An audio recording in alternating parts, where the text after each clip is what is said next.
The greatest power you possess is your ability to choose.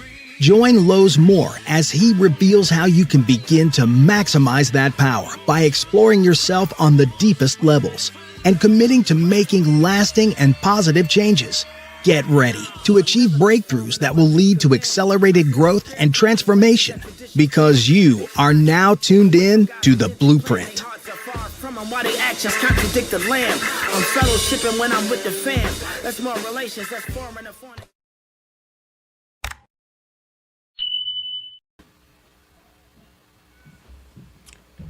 Good evening and hello and welcome back to the Blueprint Podcast. I'm your host, Lowe's Moore, and I'm excited to be back with you guys another week. I hope you guys had a wonderful week. I mean, a lot of times we've been expecting they say spring, right? We expected it just to bring into spring, but there's a process, right, when it comes to spring. And I was outside a couple of weeks ago, just before spring hit, the date of spring, and my granddaughter and I, Lainey, we were standing outside, and I was saying to her, because all my grandkids from Dakota, who's 4 and about to be 5, and Hartley, who's 3, and in November she'll be 4, and then Lainey, who's 1, she's about to be 2 in May. With all of them, I used to take them down the street on a walk. Right, I used to walk them down the street, particularly during the warm weather, the summertime, and it would always be leaves on the tree. And we'd talk about, there's the trees, there's the leaves, there's the car, there's the grass, and they was always intrigued with the walk that Pop was taking them on. and we get to the highway and we look at, there's cars and there's buses and there's trucks, and we go over all those things, but they always love to go outside. A couple of weeks ago, just like I was saying, just before spring, I was standing outside with Lainey in my arms, and I said, real soon it's gonna be, it was kind of raining and a little cold out there, because everybody thinks that the sun is just gonna come out, the weather's just gonna get warm, but there's a process between March and April, right? They said April showers, May flowers. Right. And I was just standing out there, and there wasn't any leaves on the tree. This morning I took Lainey, said, Pop, we go outside. We will go outside. So I walk outside, and guess what? There was leaves on the tree. They're starting to come out, and I could point to them like, you see that? See, it's green over there? Yeah, it's green over there. It's leaves on the tree, like that. And then we can point to the sky. What color is the sky? The sky is blue. And then the clouds. Oh, man, it's just wonderful to see how the miracle of God, the transition from one season to another season, right? A lot like life, right? It depends on, sometimes in life, man, you can transition into one season or another season, but some seasons you don't want to stay in, and you have the ability to transition quicker out of them if you don't stay in that season, right? And so again, I want to welcome you back to the Blueprint, man. I love you guys, and thank you for your support each and every week. First off, I want to say that you can find me on Lowe's Moore the Blueprint on Facebook and Lowe's Moore the Blueprint on YouTube, right? And also the Phoenix National Network, PNN. You can find me on there, because I'm streaming live on there as well. Roku, and also the Fire TV stick. You can catch me on there as well. I want to say thank you to my good friend Philip Reed, and I just see my man all the way from the Bahamas. There's my man Gary McIntosh. We played at West Virginia together. Man, I'm hoping to get out to the Bahamas soon. Hey, I know one thing: if the weather's bad here, it's gonna be good there. So yeah. And I want to thank you guys for your support of the Blueprint, man, for the last 5 years. And look, if you don't mind, you see in the beginning of the show, it was like, you can go to Facebook, you can like the Blueprint Podcast, Lowe's Moore the Blueprint Podcast, or you can go to YouTube, you can like it and subscribe, if you don't mind doing that for me, man, be greatly appreciated. And we're just trying to get you every week. We're just trying to give our best every single week. Right? We think that, the show over the years, has impacted people personally. I've heard a lot of comments from people how the interviews, how the people who we interview has impacted their lives personally and helped them to transition from one lifestyle to another lifestyle in regards to growth, right? Personal development, personal growth, right? This is what it's all about. During the pandemic, we wanted to encourage you, right? And we wanted you to know during the pandemic, right? Don't panic, right? And that while you're in it, right? Don't lay dormant. You need to be doing something with your life. And everybody that during the pandemic that came on was still progressing, still growing, right? They would come on and say, hey, look, we're in the pandemic, but I got goals. I got dreams, right? I'm making plans. I have a vision. And that's what we're all about here on the Blueprint Podcast, right? We want to help you get unstuck, help you move forward, help you grow. And many of the people that come on the podcast that we interview have been wonderful people, right? But they didn't wake up one day and they were just successful. They didn't wake up one day and they were a lawyer, a doctor, or athlete, right? All of them went through a process. All of them went through trials and tests, right? And they had to go through things in order to become successful. But hey, many of them had goals and dreams they wanted to accomplish. And that's why they were on the show, because they were able to accomplish those things and overcome those tests and trials. So let's get rolling. I want to start out with my book of the week. And we're going to talk about this a little bit later, but the Florida Negro War, we want to talk about that today. In the future, there's going to be a documentary on this. We're going to get in depth in this. And also, a part of the show today, we want to talk about up from incarceration, right? Dispelling the myth of the thug life. And we want to talk about that. There's two great books. I don't have them yet, but my guest is the author of those two books, and we want to get into it. And so here's my word of the week. My word of the week is focus, right? We can lose focus sometimes, right? But we got to stay focused. I mean, if you want to accomplish something, I mean, hey, look, here, let me give you an example. It's going crazy in the world today, man. It don't look like we can stay focused. But the key is to stay focused. What is the goal? What is the dream? What's the vision? What's the plan?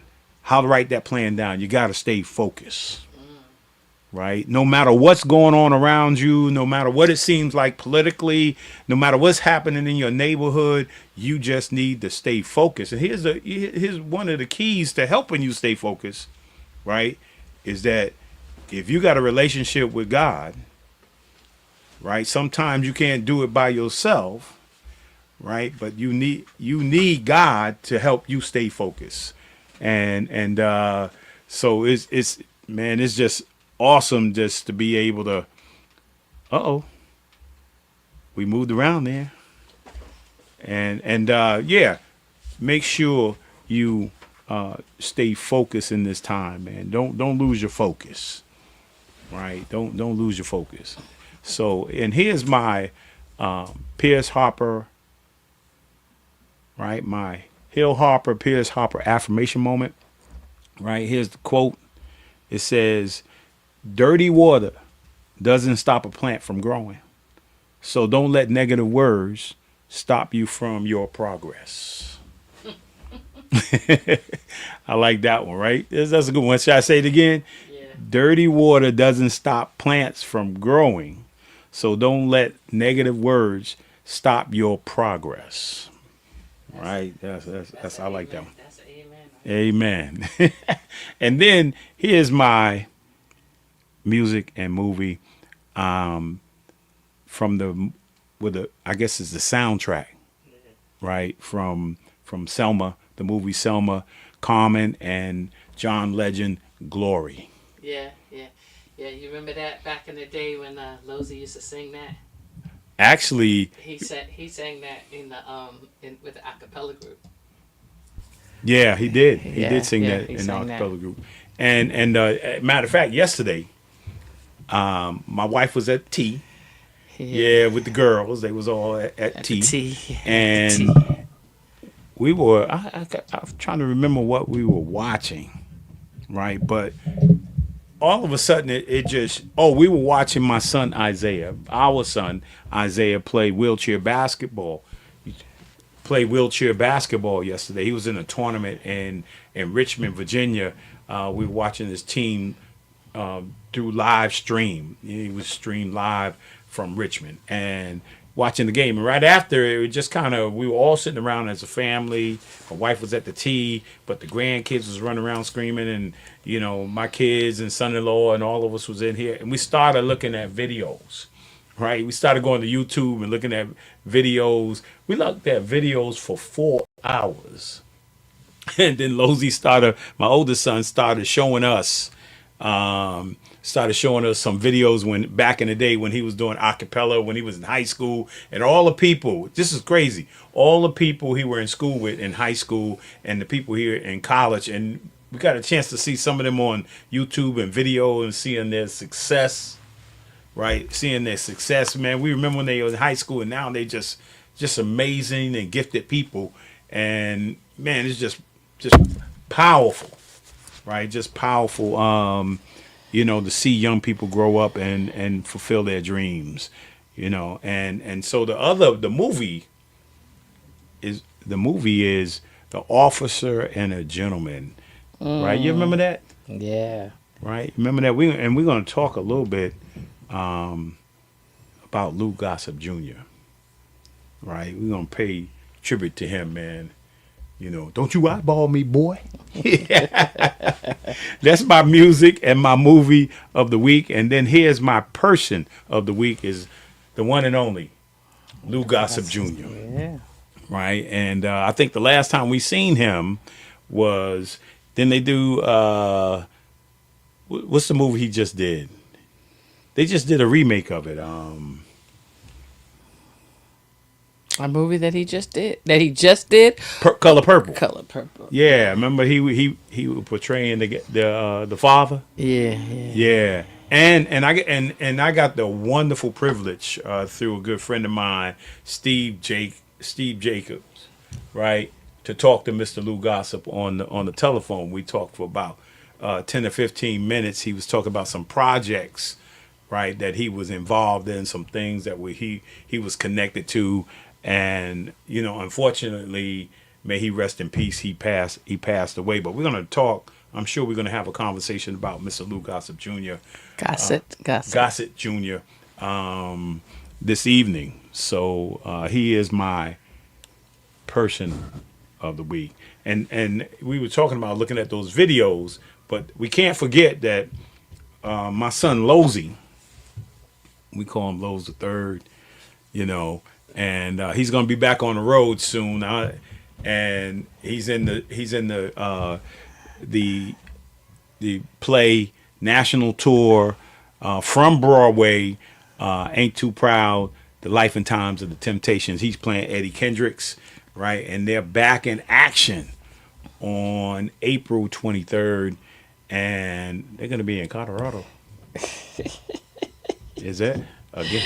They're gonna be in Pueblo, Colorado. Yeah. And then that's not the only place they'll be that week, but that's gonna be that'll be the second day after they get back off the road. They've been on the road. They've been home. So it's been pretty cool to see them home, Yeah. I haven't, had a chance to spend any time with him because when he gets home, so many people want to see him. So. That's right. So it's all good, but check he'll out. He'll be in Albuquerque, New Mexico, the 24th to the 27th. So if you know anybody in Pueblo, Colorado, or Albuquerque, New Mexico, that's the time to get to see him. Oh, awesome. All right. Yeah. And you next week? Yeah, next week I have former professional tennis player Katrina Adams. I'm looking forward to to the conversation with her.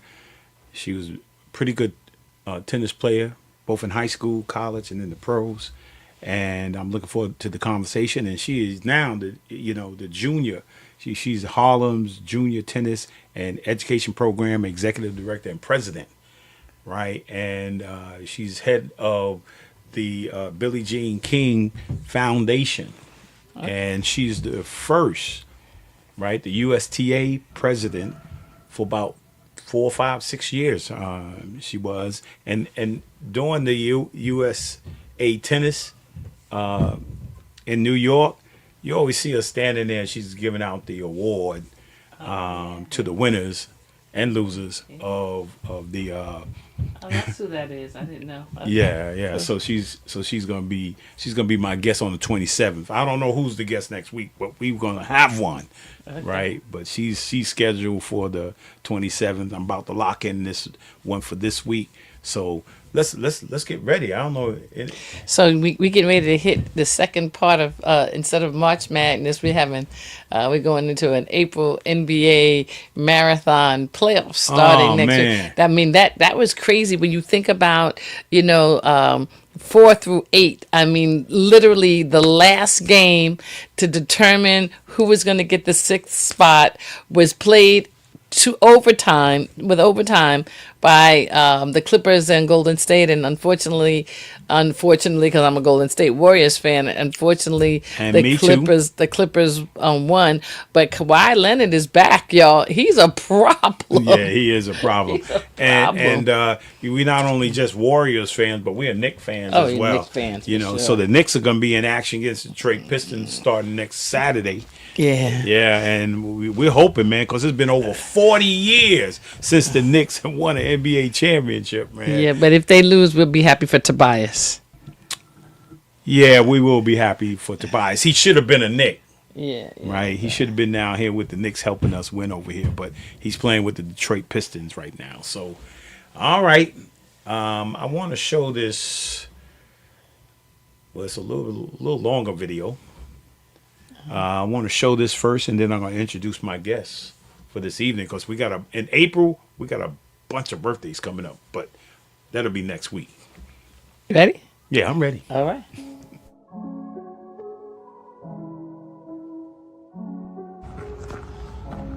So for approximately the past year rather, I should say, we've been putting together the academic research, and we've been combining it with oral histories from interviews of Black Seminole descendants and visiting places like this where actual events took place in order to tell an accurate humanistic story. What we want to do and what we will do is provide a documentary that gives not only accurate information, but cultural information, as well as social justice information in terms of how this history should be considered as a congruent part of American history, how the Black Seminoles themselves should be recognized as this resilient group of people. And so the documentary will move forward in time, and it will actually look at the Black Seminole communities, as well as individual Black Seminoles, and allow them to have a voice in not only telling their story of the story of their ancestors, but also discussing the issues that they are facing today it's like without a doubt, it's like when somebody asks me, what are you? It's like I tell them, well, I'm a Mexican of African descent. And I'm proud of that because that makes me a unique individual. And then whenever I go into further detail and I tell them, oh, well, I'm a Black Seminole Indian, they're like, well, what's that? And so sadly, it's like within Texas history, since yes, we are, considered a part of it, and even within US history, nothing is taught about it. It's like firsthand, I had experience in one of my college classes, was US history. Inside my textbook, it had a very, maybe 5 sentences of talking about the Black Seminole Indians, about how they came from Florida to Oklahoma, then down to Texas, and then their final place was there in Mexico. So it's like I am very proud of where I've come from and who my ancestors are. It's something that it means so much to me, and I'm very proud of it. Now,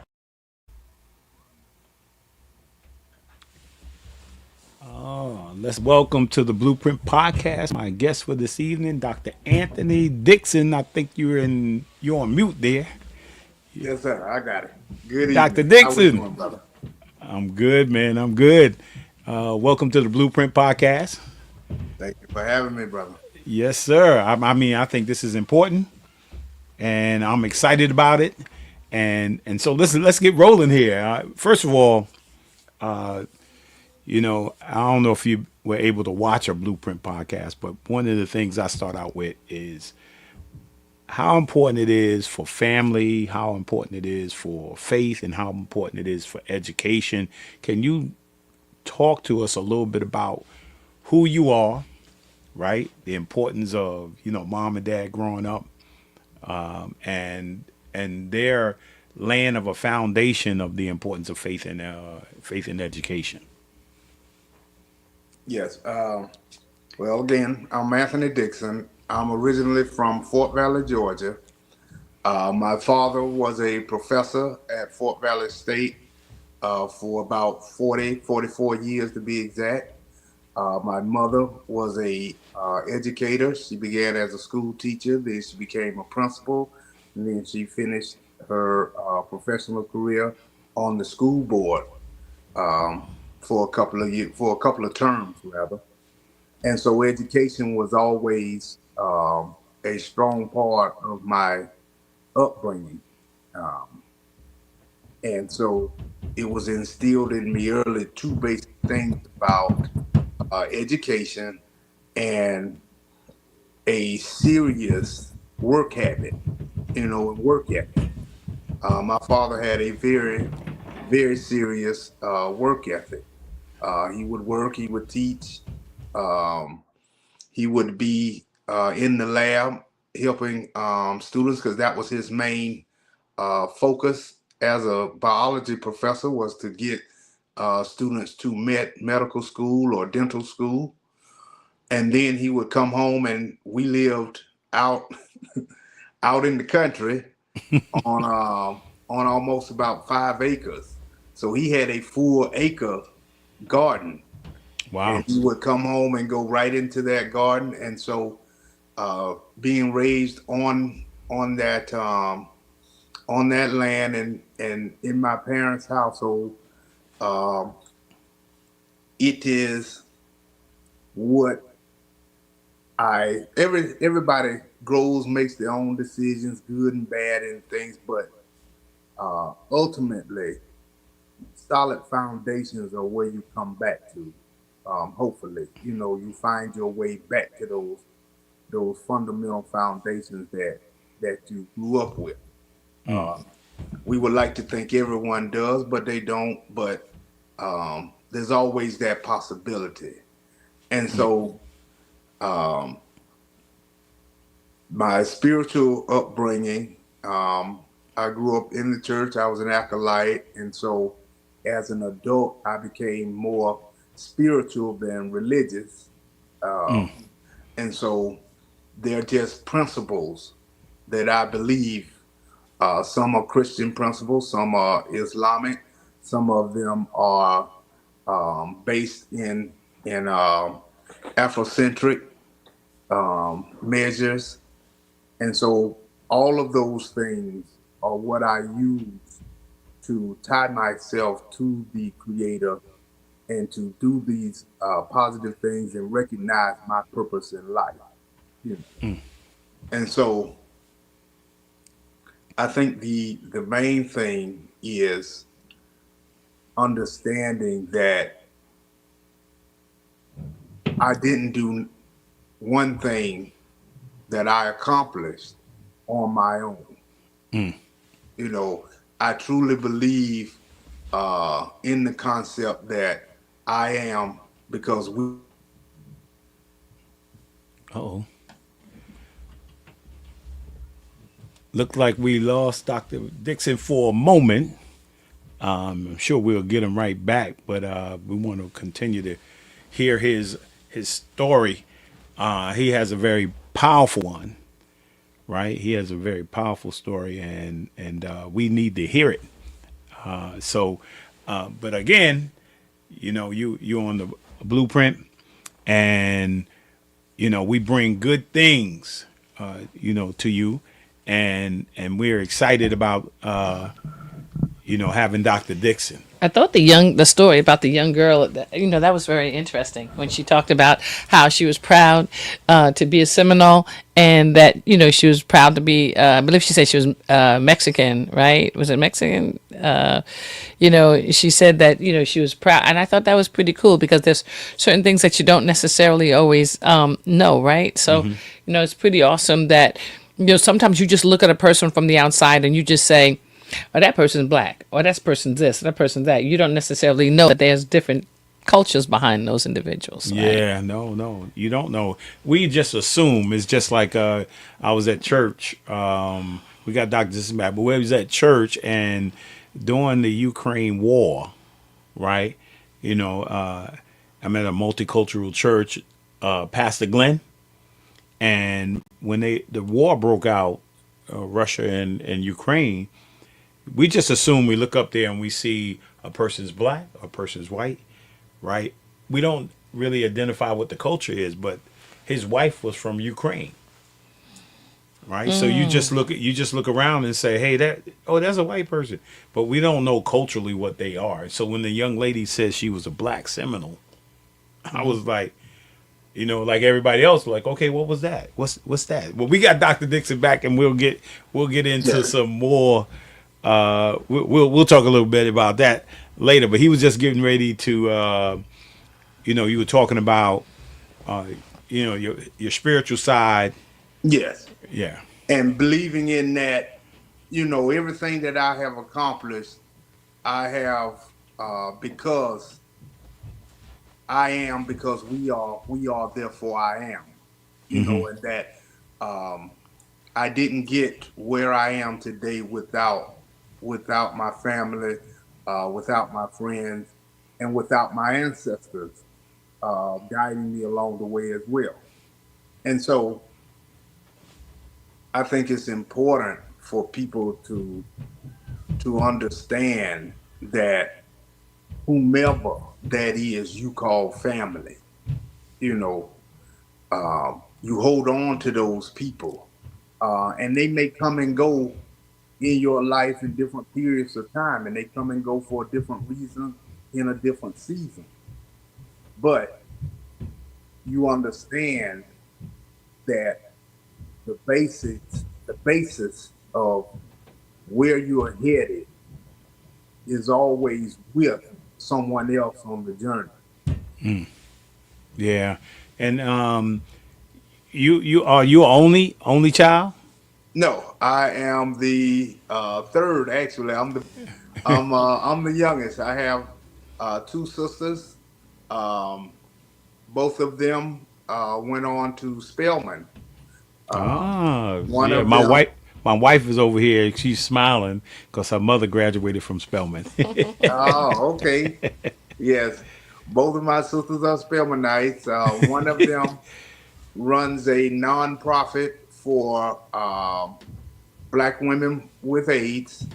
It is the oldest nonprofit as such in the Southeast, second oldest in the country. Um, and my younger sister has been a school counselor for 30 years now, for about 30 years now. Awesome, awesome. And talk to us a little bit about, because we hear Dr. Anthony Dixon, right? And we assume that you just took that straight path to becoming Dr. Dixon. Talk about like your growing up and the challenges that you faced growing up. Oh yeah, because I definitely took the road less traveled. Uh, like I said, I grew up in the country, and I was quite immature, to be honest with you, and I just wanted out. I wanted out of the country. I wanted to see the world. I wanted to get off those 5 acres, and out of the country. And so I went on to Florida A&M University, and at Florida A&M University, I lost myself, plain and simple. I I met people who were, you know, of affluent parents. Like I was there with Farrakhan's nephew. I was there with Mayor Andrew Young's son. Just different people um, with different economic backgrounds as well. And so I um, I kind of got lost and I lost my way. And I just started doing um, things that were quite detrimental to to my future, period, and to myself. And it snowballed. As we know, you may start doing some small things or something. And for me, it was selling some marijuana, selling little bags of marijuana to other students and whatnot. And then it began to snowball. And so I began to hang out uh, with with um, with people that were not centered the way that I should have been, and the people that I should have been around should centered, right? And so I basically began to get into even more trouble, and the hole just got deeper, right? And as you go down that rabbit hole, you just keep going, and it actually gets to the point where you don't even see the light behind you. And so different things occurred during this time, right? I ended up on house arrest, and when I ended up on house arrest, I saw it as sort of a wake up call, but it wasn't a full wake up call for me. It was a wake up call in a sense that I did start um, doing the things that I was supposed to do in the classroom. And I started going to class and putting more effort in being a student. But um, I was also still dealing with things in the streets, right? And so I got to the point where I was living this double life. And as we all know, a divided house cannot stand. Right. And so at it just continued, and I kept escalating, even though I was getting closer to graduating, and I was escalating that way, and getting the going through classes and getting decent grades and all of that. I was still escalating in the streets as well, and so it got to a point where something happened, dramatic happened with um, the person that I was dealing with the marijuana and whatnot, and I ended up owing a lot of money. And so I went from selling marijuana to actually robbing other people who sold drugs. And so I did it initially rather, um, to basically pay back, what I owed. But then, and some people will never be able to understand it, but it's funny. Anyone can get addicted to anything. And I never forget, the best way I tried to explain it to people um, years ago when I was talking to young people and people wanted to know about my path was when you heard the Slick Rick song, you know, children's story, and he said he robbed another and another. It was like he had a disease. He couldn't stop because it's like he had a disease. Well, that was me. I became addicted to robbing. And I understood later in life it was because I had um, the Napoleonic complex. I'm 5 feet 5 inches. That's it. That's all you gonna get out of me. And so I did have that Napoleonic complex. And so when I was doing those things, I even used to tell people, your height doesn't matter to me. I'm I'm 6 feet 12 now, you know. And so um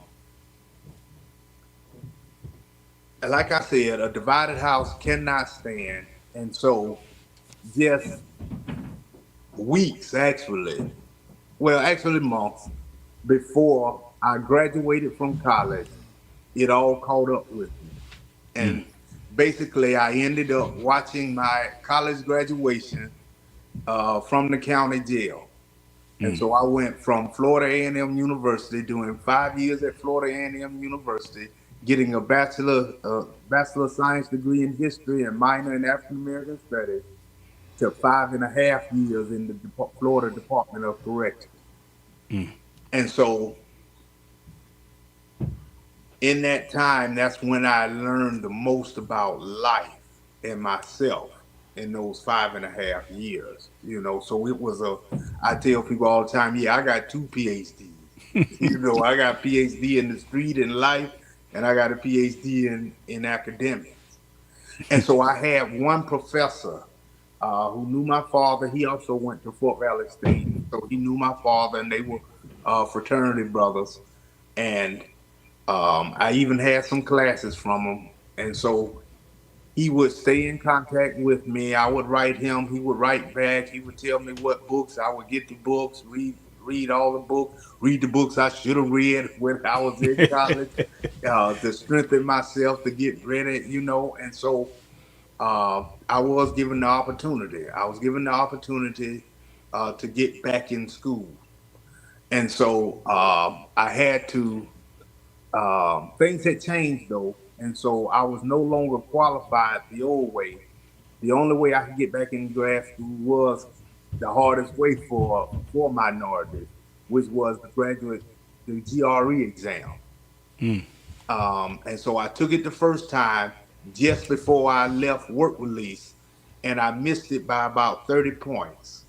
And so every day I go to work with work release, come back to the center, I'm studying. And so I took it again the actually a week after I got out. So that week I was out, all I did was study. And so I passed the GRE, and I went, showed it to this professor who became my mentor, Dr. Larry Rivers, and he took me under his wing when he didn't have to, and he even made me his grad assistant. Wow. And from there, I got my life together. And here's something that people who truly understand a spiritual path will know. Most of the time that I was incarcerated, my hardest time was not with other inmates, because my job was, while I was incarcerated, my primary job was teaching. And so I was the man that you go see to get your GED. And you get your GED, you get time off your sentence. So people didn't bother me the way you see it all on these films and television and all of that.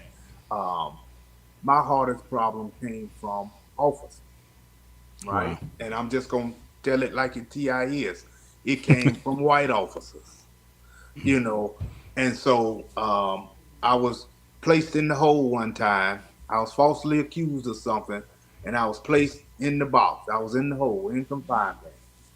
And in confinement, it came to me that I was going to get my PhD in the hole, in the box. And when I got out the box, and for those who know, you're looking crazy. Your hair's everywhere. You're super light. You're ashy. Everything else. Um, I told this group, the guys standing around. Um, I said, I'm gonna get my PhD, and some of them laughed or whatnot. That kind of stuff. Because everybody claims they're gonna, straighten their life and this, that, and the other when they're incarcerated. But the CO was standing there, and this brother looked at me. He was like, I hear that all the time from everybody. He was like, but I believe you, Dixon. I believe you. And so I say that to say, one day, right? I'm going into the office. I'm back at Florida A&M in grad school as a grad assistant, and I walk in the office, and I got to tell you, this is the funny part of it, brother. I walk in the office, and they said, "There he is." And I look to my left, and there's this brother standing in the corner that I do not know. So when they said, "There it is," for a split second there, I was about to take off running, brother. I didn't know what I had done. I didn't think I had done anything. Didn't matter. Everybody said, "There he is." And there's a guy standing over there, I don't know. I was about to take off. But come to find out, it was a recruiter. He was a professor, history professor at Indiana University. And it was my job to take him to the different classes so he could talk about the PhD program at Indiana, and because they were trying to increase their minority enrollment in that program. And so after lunch and toward the end of the day, and he was like, "So Dixon, what you gonna do?" And I was like, "I want to get my PhD. I got to get through this program, but I'm a." And he was like, "Send me your stuff." And I was like, "All right." He was like, "Man, I'm telling you, send me your stuff now." And that was it. I got a full free ride to Indiana University. Wow. From that point where God and the ancestors told me in the hole when it was at my, supposed to be my darkest moment, in the hole, time looking like my time was gonna get backed up and everything else, and I didn't even know when they hadn't even told me how many days I was going to get in the hole. It came to me, and then it came to fruition. And so I went on to Indiana University, and I got my PhD in history. Um, and from that point, I'm not going to sit here and say that I was perfect. I still made mistakes from that point, but I keep moving forward, brother. I keep moving forward. And so I wrote the book Up from Incarceration Yeah, talk to me about that, because man. I Yeah. wanted young people to understand exactly what you're really up against. I wanted young people particularly, to understand these lies and myths that they tell you or that you hear on these songs, because they don't tell you about how you feel missing, how you feel missing your family. You just want to talk. You want human interaction with the opposite sex. It doesn't have to be sex, just to interact. They don't tell you how bad you miss your family. They don't tell you how it where you are now is not how it has to be or how it even should have been. You know, I saw something a couple of months ago, and I tried to save it, to pass it on. And it was another young brother. He was talking to a guy in prison who was doing 2 life sentences. So that means he's never coming home, right? Right.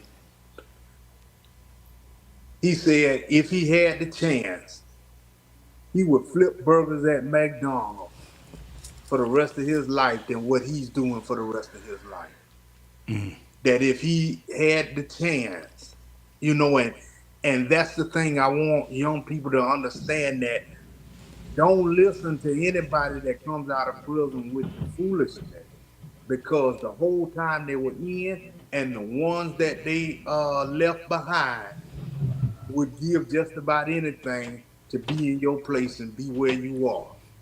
So don't blow that opportunity. Don't throw your life away, because in incarceration and in prison, you aren't living. You're actually just surviving. You're just existing. You're not living. You're existing. And so, just different things that I'd hear in rap songs, even just specific things they talk about. I was like, yeah, but they don't tell you this. They don't say that. They don't tell you the flip side to this. And so those are the things that I discussed in the book.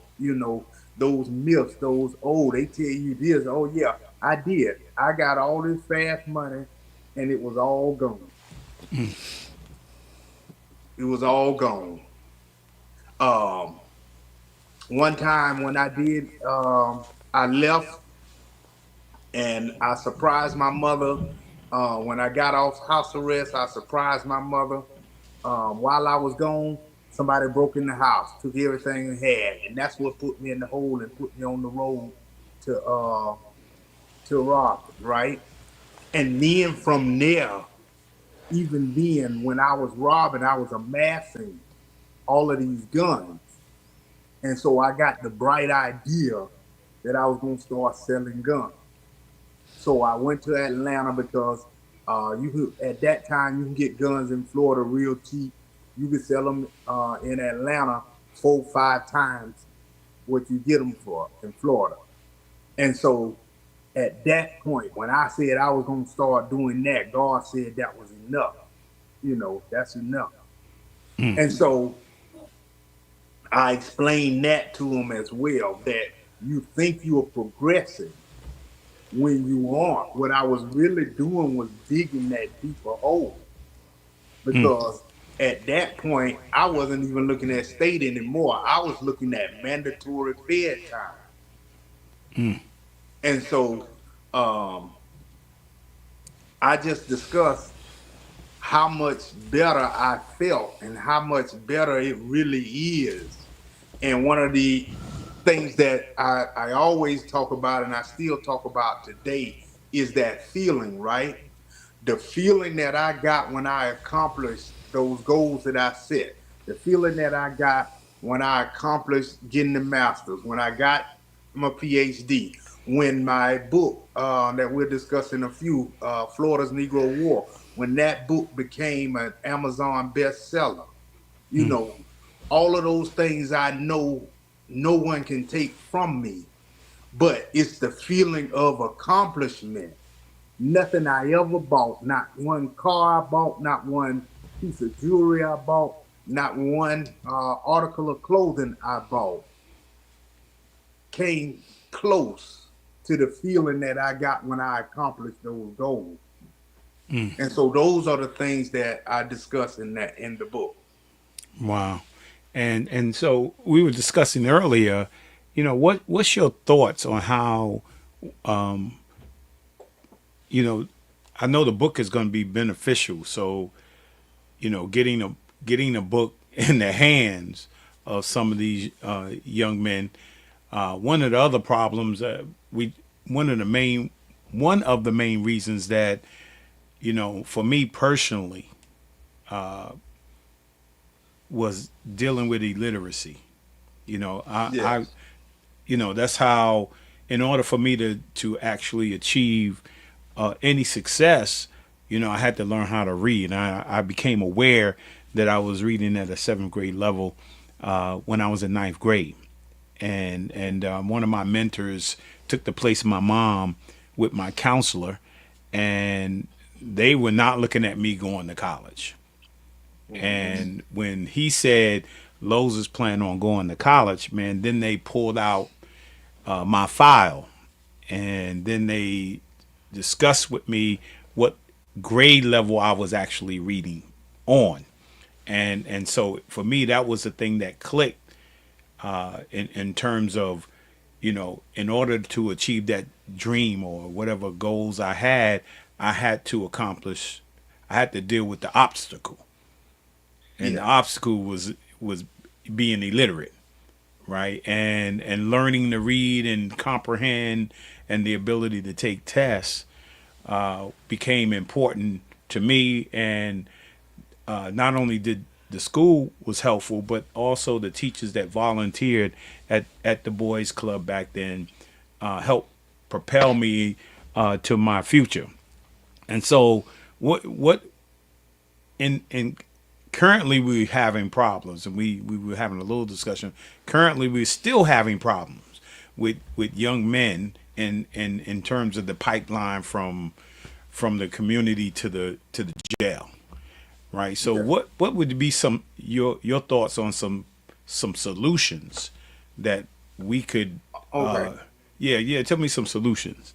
Well, I think it's two primary things that come to mind for me. The first is we have to get young people to understand, right, that you do not have to go to college. You don't have to go to college. I got friends that who do better than I do. They went another route, right? They went tech route. They went HVAC. I got one went HVAC route. The other one was a airline. Became an airline technician. Next thing you know, they sent him, and he works on airplanes.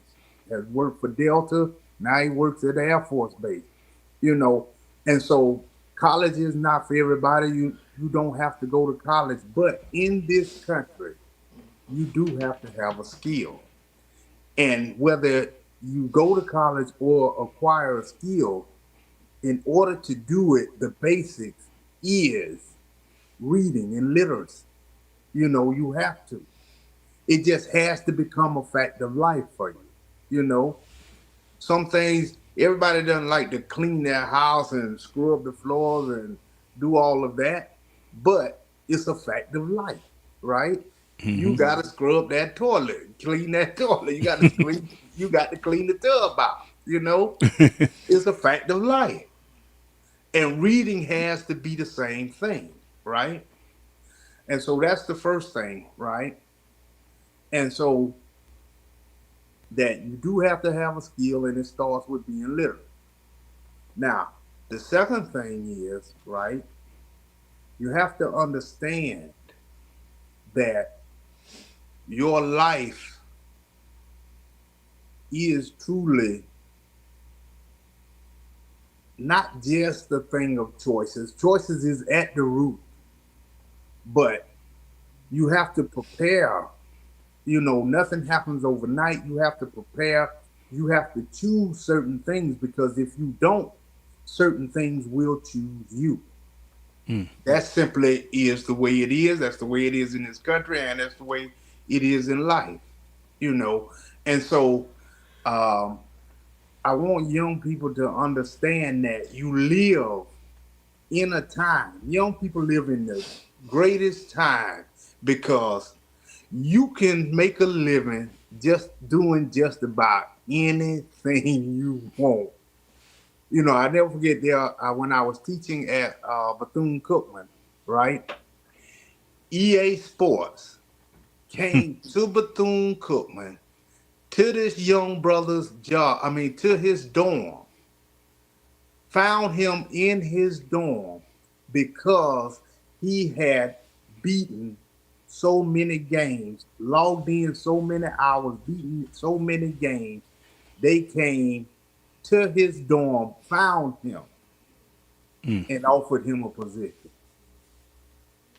But he had put in the work. You could do anything you can make money today doing just about anything you want, and you got people who do it from home, you know.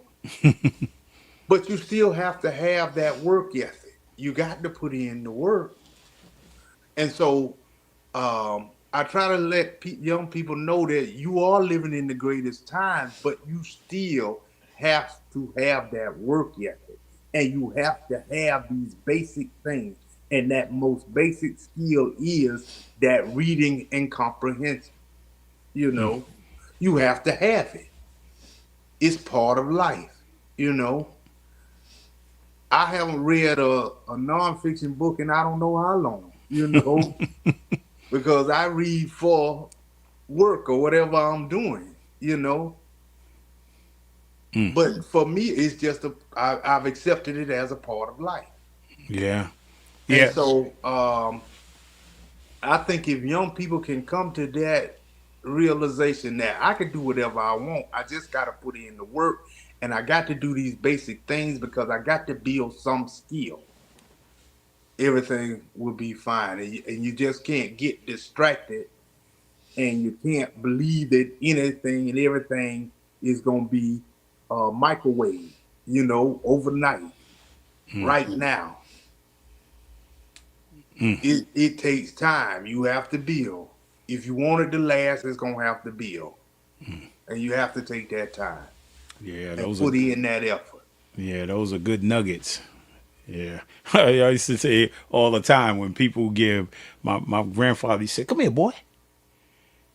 I got some nuggets for you. I'm looking for I'm looking for some nuggets for real." And then he wanted to talk to me. He wanted to talk to me, so he got to tell me. Took him a little while to get that nugget out. So, and I'm thinking about like I got to go outside. You know, but sometimes in the North Carolina, man, it be so hot down there in the summertime. I was like, okay, he might want to keep talking. All you guys is that broken fan over there. They ain't helping. But anyway, those are good nuggets, man. I hope that those who are listening, man, take those things under consideration about the importance of what tools you need, what nuggets you need, because you just dropped some dimes, right? Out there, and so parents need to hear this, and how important it is, and how powerful your story is, and so one transition into, you wrote the book on the Florida Negro War, Yeah. right? And you're talking about the Black Seminole Project. So talk about that whole experience, how you got into it, and where you are currently in regards to it. Okay. Before we jump into that, I do want to see because I saw a Uh oh. comment, and I do want to see that say this that is something else that I do tell young people, you don't do time by yourself. You don't. Your loved ones do time with you. And one of the hardest things about doing time, and I want young people to really understand this and hear this.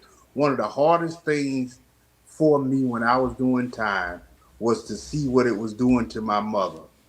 My mother lost so much weight, it didn't make sense. And I knew why. And I knew I was the reason why. And so I just want to make sure And you were the people baby, understand that. Yeah, and I was you, the baby and I was baby boy. yeah, And so yes, I want people to understand that you don't do time by yourself. You think so, but you don't. But not let's talk about Florida's Negro War. All right. Basically, I was basically looking at resistance to slavery and oppression. And I came across this remarkable story of the first Underground Railroad and these people who did the first Underground Railroad, and the fact that the first Underground Railroad actually came south to La Florida. And so we're talking indigenous blacks, Gullah people, and enslaved people, particularly from Africa, who ran away and came down into Spanish Florida, which was called La Florida at the time. And so Because the Spanish were trying to slow the English down and stop plantation society from growing, they basically said anyone who runs away can come into La Florida and live for free. And so this Underground Railroad lasted for over 100 years, from the late 1600s all the way up into the mid 1800s. And in that time frame, they actually fought alongside the Seminoles because they began to intermingle and intermarry and have children. And they went into a formal agreement. And so we stopped calling them the Florida Maroons and we started calling them Black Seminoles. But make no mistake about it, during the Second Seminole War, it is actually called the Negro War. The general wrote back to the Secretary of War and to the president and said, this is not an Indian war. This is a Negro war, because they were trying to re-enslave and enslave these Black Seminoles. And they fought for 7 years. 7 years until the U.S. government finally gave up and said, okay. You can have your freedom as long as you leave Florida and go out west. So most of them did, but not all of them. Some of them escaped after the first war to the Bahamas. Some of them stayed in Florida. And so what we find is that this is, without a doubt, when you look at what we understand as a slave rebellion, right? We understand that the Second Seminole War was indeed a slave rebellion, because they were trying to capture these people and bring them into plantation society. And while the war was going on, there were people who were enslaved that were running away and joining the fight. And so this was indeed, again, the largest slave rebellion because of the sheer numbers and the length of time. And the fact that they were guaranteed their freedom and left alone, it is the most successful. And so this is a story that has to be told. Not only is it an American story, but for us and our community, we have to understand that it is a story of unity. It is a story of what we can do if we just come together. And the thing about it is, these people fought what was anyone would have deemed as insurmountable odds, and they won. Not only did they win, their ingenuity, right? Their ingenuity in using guerrilla tactics and guerrilla warfare on the U.S. military was taught at West Point and Virginia Military Institute for years. For years. And so this is a story that we need to tell our community, our children, about what Black people can do when they come together, if we just come together.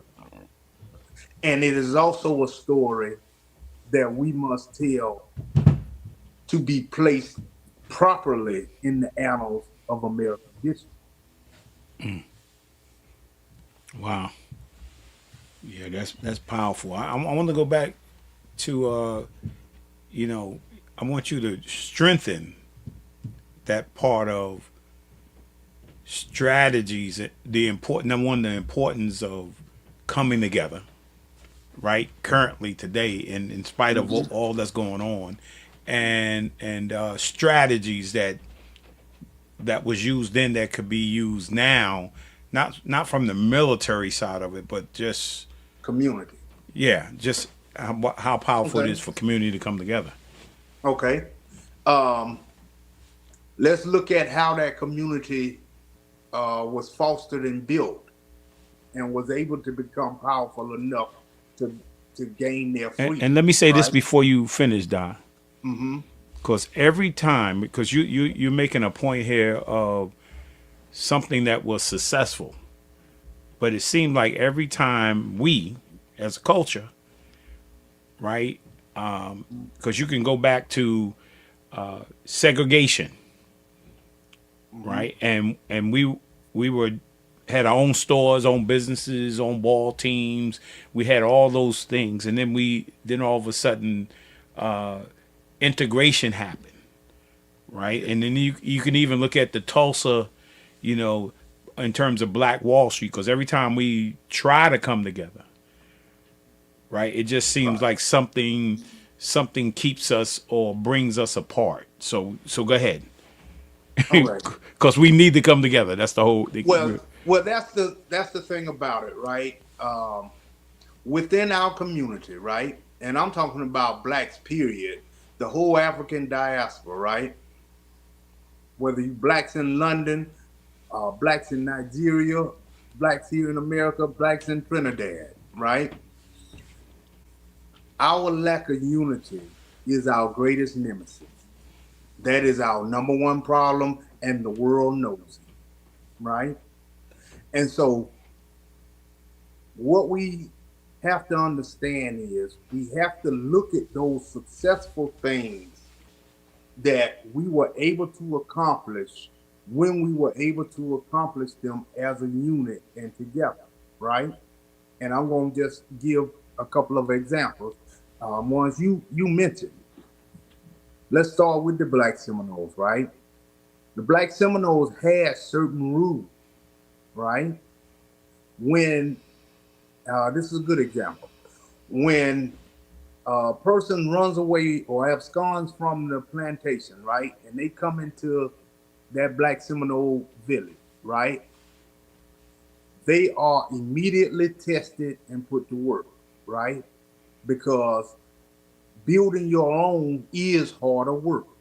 They're living out, eking out their own existence in the wilderness, building their own villages and communities from the ground up.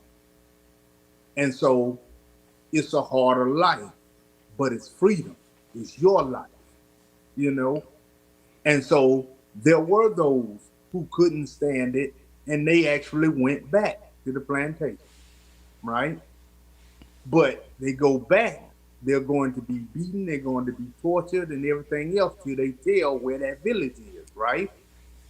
And so when you got there, you had to prove yourself, right?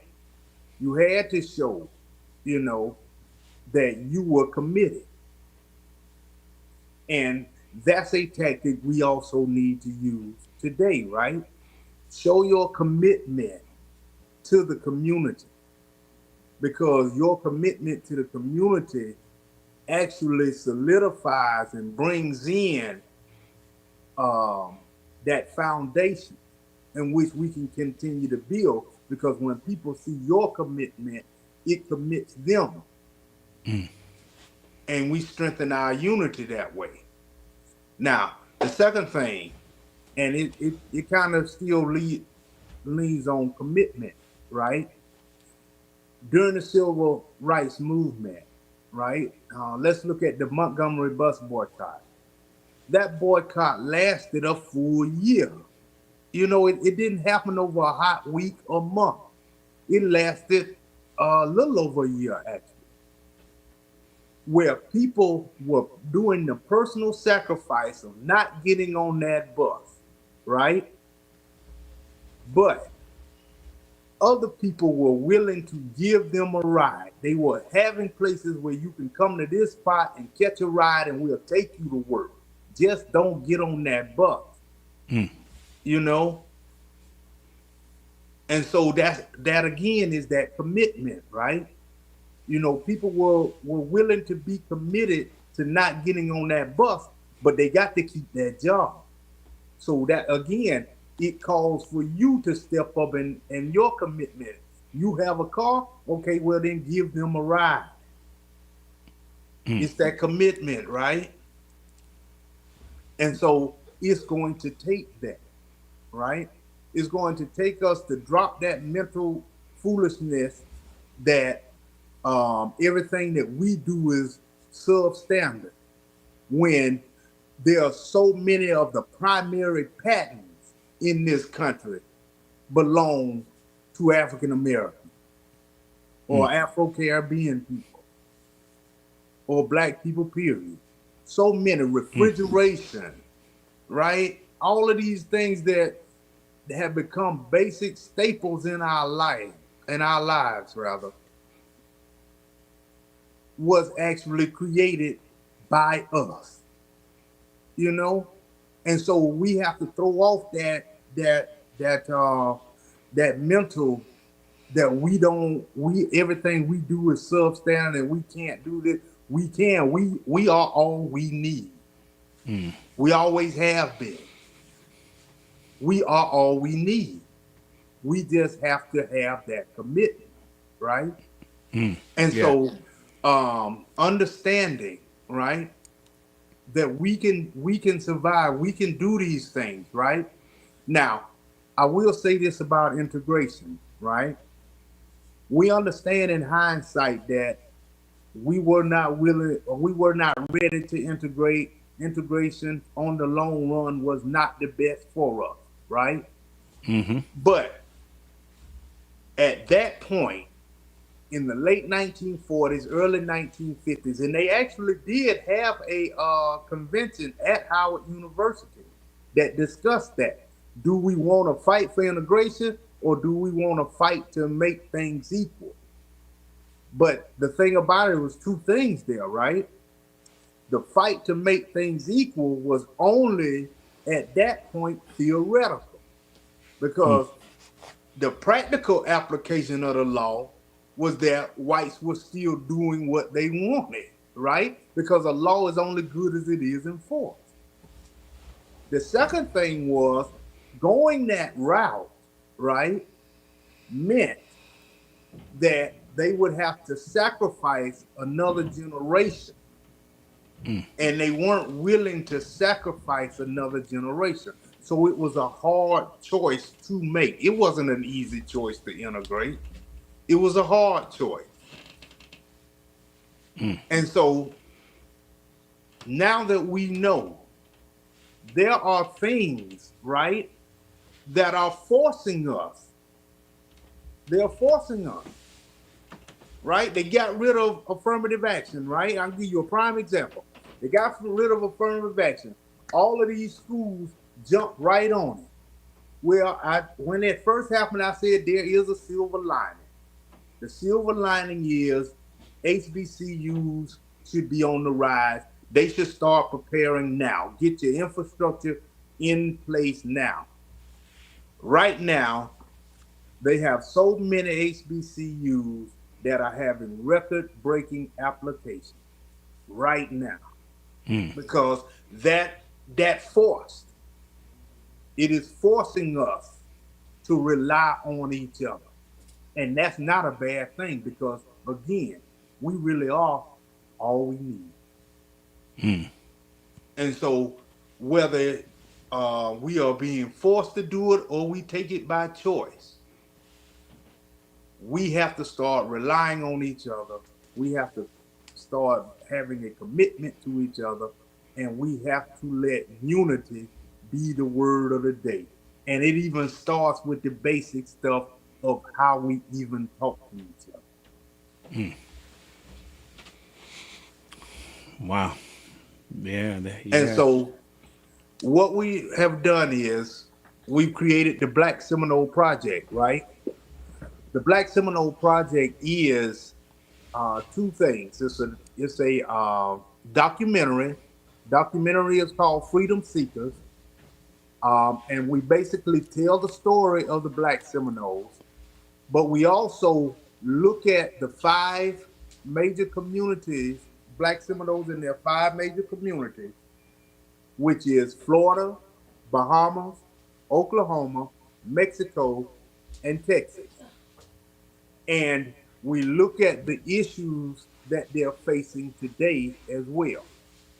So you get that whole understanding of this group of people, right, who created the first Underground Railroad and how they progressed to even fighting for their freedom and winning their freedom, and how they have survived since then, and the things that they are facing today. And so that is the documentary. Then we are also doing a full feature length film. The working title now is Ghost in the Grass. And that's historically accurate as well, because that's what the soldiers called the natives and the blacks once they went into the high sawgrass of Florida and in the Everglades and in other places in Central Florida. They would disappear, but when it was time to fight, they would reappear. So it was like they were ghosts, and they were scared to even go into the Everglades. They were scared to go into this wiregrass. They were scared to go into the bushes because you didn't know where they were, and so they called them ghosts in the grass.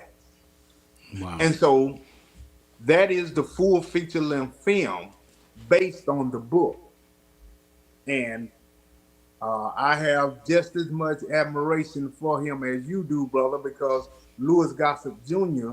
was a producer, and he still will be listed as a producer for this film. Wow. And it's funny that when I first talked to him on the phone, I thought I was going to have to do this full explanation, of who these people are. He knew exactly who the Black Seminoles were. He knew who the Florida Maroons were. He knew the connections between the Florida Maroons and the Jamaican Maroons. He knew the connection between the Florida Maroons and the Maroons in the Great Dismal Swamp. And so he was like, just send me the book, send me the book, send me the book. And so I sent the book, thinking, okay, well, let's see how it goes. In about a week and a half later, he called me and invited me to his house.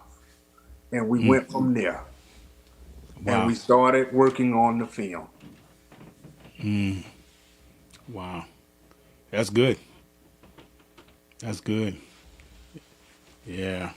That's awesome, man. And so How far along are you in regards to the film? the script is close to being locked in. Um, we have done most of the research and development has been done. We're looking for the primary production investors. And so I invite you, I see it running across the bottom there, to go to blackseminoleproject.com, support the efforts, whether it's the documentary or the film. Support us, subscribe, keep up with us.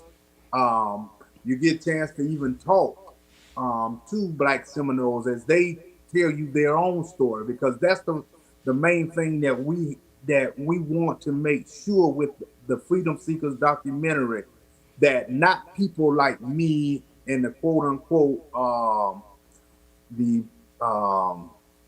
experts talk, but we focus this documentary on the Black Seminoles themselves. There is a representative from each of the five regions, and all five of them are producers of the documentary. So they have final say-so on the documentary once it is complete. And we are at about 90% complete on the documentary. So we ask that you support this, subscribe, help us complete this documentary, tell this story that has to be told, and continue to keep up with this, and as we move right on further into the film. Right. Let's see that. I think we got a video I pulled for it. Well, I think it's for the book, but check this out. Florida's Negro War.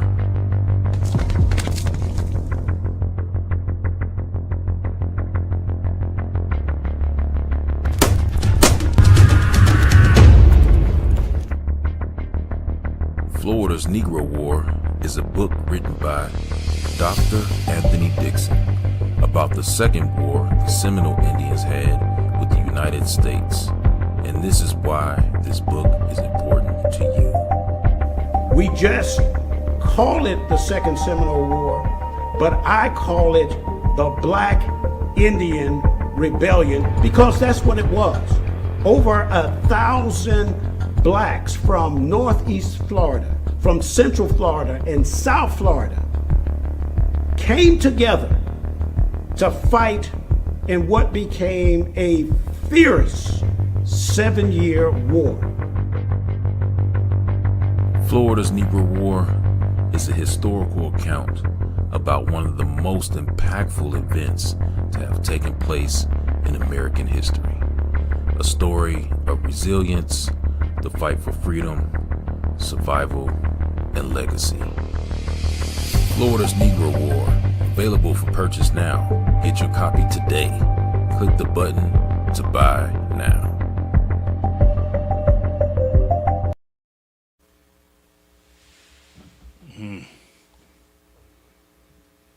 Yeah.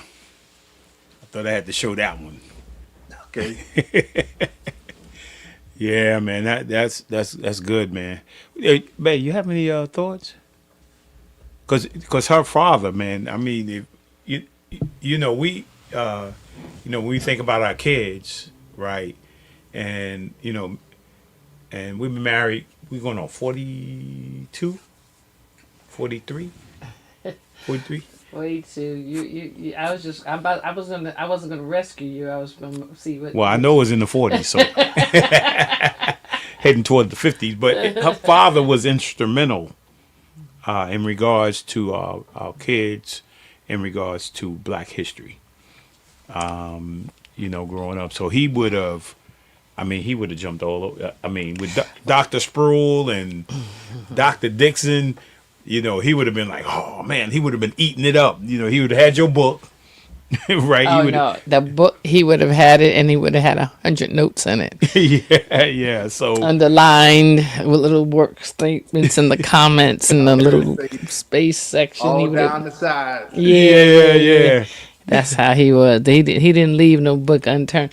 Very proud of your accomplishments and I love the statements about, that when you go into incarceration, that you don't go alone, that you bring, your family with you. And, there's so many hearts and minds that are impacted. I work in with a population of people who are suffering from the disease of alcoholism and addiction. And there are quite a few people that come into my building that have been in and out of incarceration. I'm going to see what I can do to get some books from you. And I would probably, and I'll touch base with Lowe's, I'd probably like to get a few books from you, directly from you, autographed by you as an encouragement.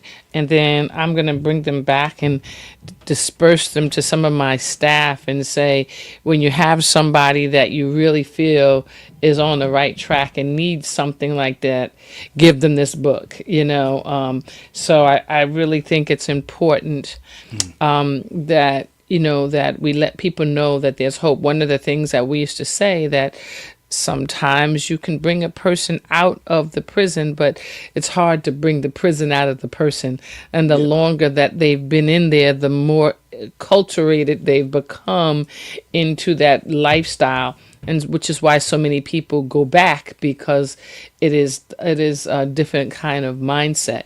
So to hear your story, and to be able to see all of the accomplishments that you've made, I'm very proud of what I'm hearing from you as a man in leadership and taking history by storm. So continue to do the good work, because people will they, if you say, if you build it, they will come, right? So you show the movie, they'll see it, and I remember the first time that I saw Hidden Figures, and I never knew anything about those women, right, until somebody put it on TV. 6888, didn't know anything about them until they put it on. So one day your movie is going to get out there and people are going to say, never knew anything about the Black Seminoles. You know what? So you keep reaching and striving, and I can't wait to see it. God bless you. Thank you. Thank you. Awesome. Yeah. And yeah, we got about 5 minutes left, but what's your thoughts real quick in regards to particularly public schools or even private schools about the importance of having Black history classes? Because that's the thing that we get everybody else's history, right? But we have a hard time sometimes getting our own history, particularly in Black communities. So what's your thoughts on that? Okay, here's the thing about that, brother. Harvard University. It was at Harvard. Yeah, I'm pretty sure it was Harvard. Not too long ago, put out a study that said basically cultural reinforcements are very important in school. But we already knew that, right? That the great Marva Collins back in the late 70s and the early 80s already proved that. She proved that cultural reinforcements are just as important as the actual information itself.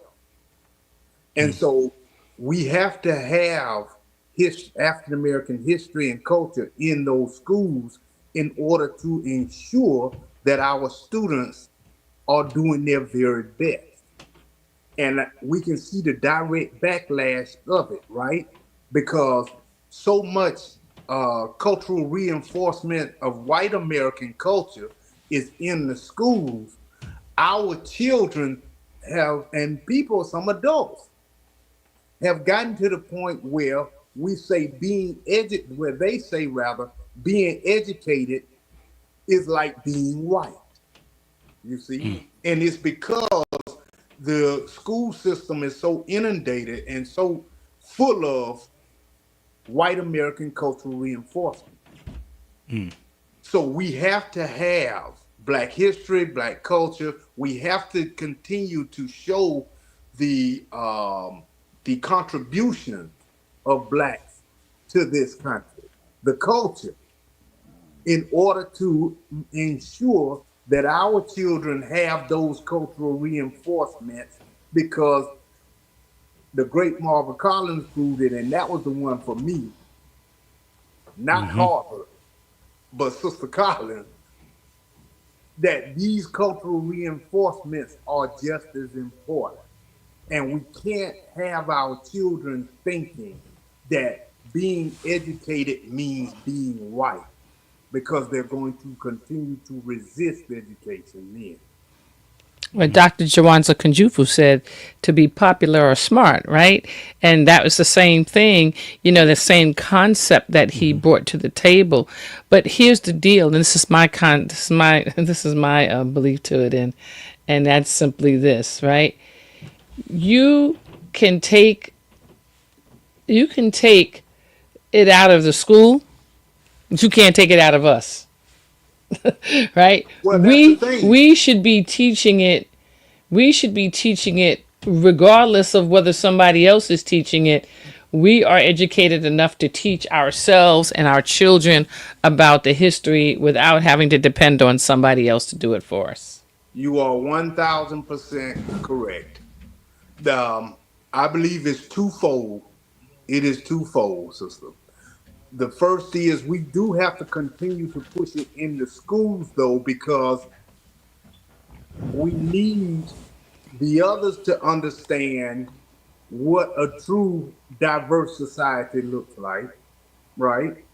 But it is, I 1,000% agree, it is our responsibility It is our responsibility. It's our responsibility to stay on the local school boards and public schools, but it's our responsibility within our community, the churches, the community centers. Community centers do after school tutoring almost every day of the week. Well, Tuesdays and Thursdays, we need to do African American history and culture for at least 30 to 60 minutes in the church. We have church meetings and church functions about everything else.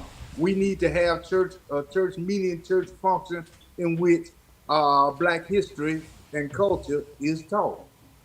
We have to do it within our own community as well as fight. The fight has to be on two fronts to ensure that our children are girded with the self knowledge and the culture and the positive things and the contributions and all of that good stuff that we have done. Because right now, all they're being fed is negativity in the music, on the TV. It's either gonna make you laugh or it's gonna make you shake your head, right? And That's so right. we have to take that responsibility on. You are 1,000% correct. Yeah. Oh yeah, teaching it in schools is definitely necessary, but then maybe we have to also have our own schools. If Yeah, you don't know, we nobody should ever take, our like I own said, schools. nobody can take away our history from us. Well, but going back to having your own schools or having anything, right? And going back to what Dr. Dixon said earlier regarding the Black Seminole community, right? Is that we got to support it. I mean, we got to be on the same page that we're going to support whatever is being projected, right? I mean, like if we don't buy your book, right? If we don't look at the documentary, if we don't go to the movies, and here's the point. Like we've had over the years, was it 12 years of slave? Right? It was that. Yeah.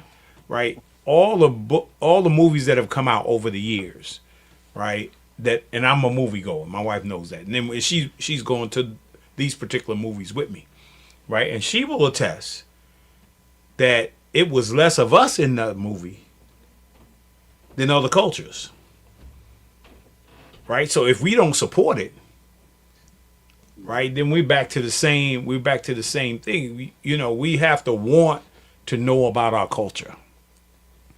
Right. Not when it's convenient. It's the 1,000% commitment. It's the commitment to all things, right? It's that total commitment to everyone moving forward, right? It's the commitment that you're going to start supporting that sister that just opened up her own nail and wig shop. It's that commitment that you're going to send your child to that church down there because they doing Black history and they teaching Black history at that church. It's your commitment that says I'm going to support this because this is what everybody else is doing and it's for the benefit of all of us. It's that commitment, that um here's the thing, and we have to have the frame of mind, right, that others have, right? When you talk, and I'm not saying anything bad, I'm just calling it like it TI is. When you talk to a Jewish person, right? When you talk to a Jewish American, they are Jewish first, American second. But when Black people start talking about being Black first and American second, there's this connotation that has been put on us that we being quote unquote racist, biased. No, we're doing everything, these same things rather, that other communities are doing. And it's working for them. So what's the problem with us doing the same thing? What's the problem with us thinking Black first, American second? That's And right. let's really call it like it is. Throughout our history here, this country has placed us black first and America second. Mm-hmm. So I don't understand why there's a problem when black people start thinking that line of thought. Because that truly is the way that we're going to have that commitment, you know. All right. Well, Dr. Dixon, I want to say thank you, man. I mean, based on the comments that we've seen, come forth, and I mean, I've been blessed by it. I was looking forward to it, particularly, because it made me think, like when my great grandmother. Now I don't know the well, my wife said we have a forest in our family. We don't have trees. Right. Yes, you do. We got forests. I mean, but I remember my grandmother on my mother's side, right? And I remember them saying that my youngest brother looked like my great grandfather, right? And he was Native American. He had that mixture, right? And I remember my father saying, because we didn't have very many conversations about family, right? Not the deep part of family. Like when he said, "Man, I was scared of my grandmother," right? She was like jet black, piercing eyes. I was just afraid of her because she was Native American. You know what I'm saying? And my Aunt Penny, she always talked about looking back and breaking down the importance of the family tree, right? And so we don't talk about history like that, especially why they still present, right? We don't have those conversations, so. And so none of our family, we're starting to learn because my wife did the forest. And now that she took it off the little drawing board where it was just scribbled on a poster board about the family, right? And built these forests, these trees that turned into forests. And people they weren't taking her serious when she kept calling them saying, "Hey, I need this. How many people in your family? How far back does it go?" And they didn't take it. A lot of people took it serious, but a lot of people didn't. Until we had the reunion, and that thing covered the whole back wall. And then people started calling her saying, "Hey, what's the name has such and such," And then now everybody wanted to get involved because it became interesting. That's what we're talking about tonight is the importance of our own personal history as every culture, Italian culture, Polish culture, Asian culture. It just goes on and on. Everybody thinks that their culture is important, even though we all come from God. But it's important, right? And it's actually even more important when parts of it are unknown, right? Because as you go through that forest, right, you may find out that you have ancestors that are indigenous blacks, not black Indian, but indigenous blacks. And those are things that we are now going to have to research more. We have to bring it into a good solid foundation where people understand clearly that there were indigenous melanated people in this hemisphere. Not just Africans that were brought over, but indigenous blacks that were in this hemisphere. Awesome. Ooh, sound like a part 2.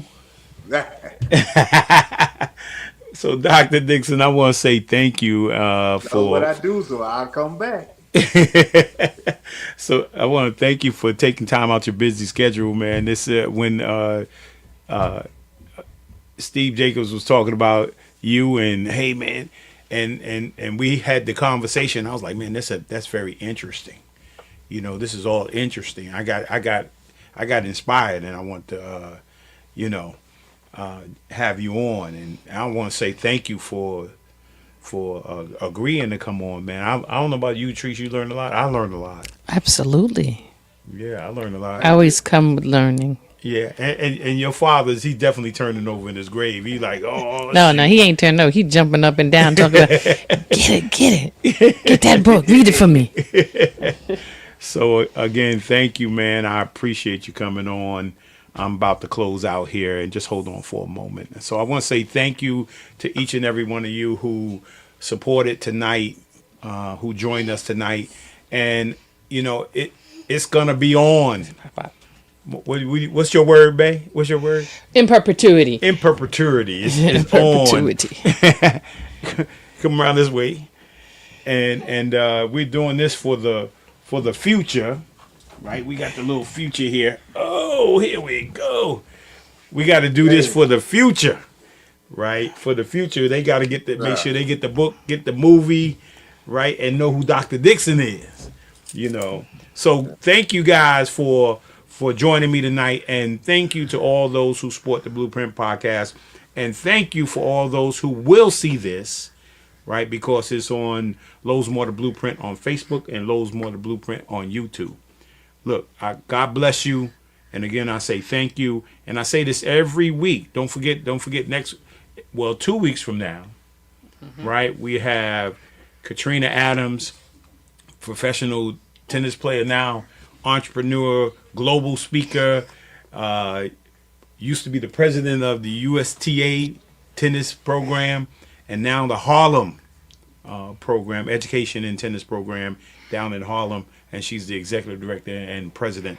So I say this every week: if the Lord allow you to wake up tomorrow, make tomorrow your masterpiece. God bless you, and I'll see you next week. You say hi? We really hope you enjoyed this episode of Lowe's More, the Blueprint Podcast. Stay connected and follow us at our website, www.lowesmore.com. That's LOWESMOORE.com. You can also join the discussion on Twitter at Lowe's More and on Facebook at Lowe's More Jr. As always, thank you for pushing your mindset towards a better reality. This concludes the most thought-provoking portion of your day. Don't forget to like and subscribe to this podcast to stay fully up to date with everything we're up to. Until next time, be kind to yourself and each other. What they teaching is a joke. I ain't buying it like I'm broke. Insufficient funds for insignificant.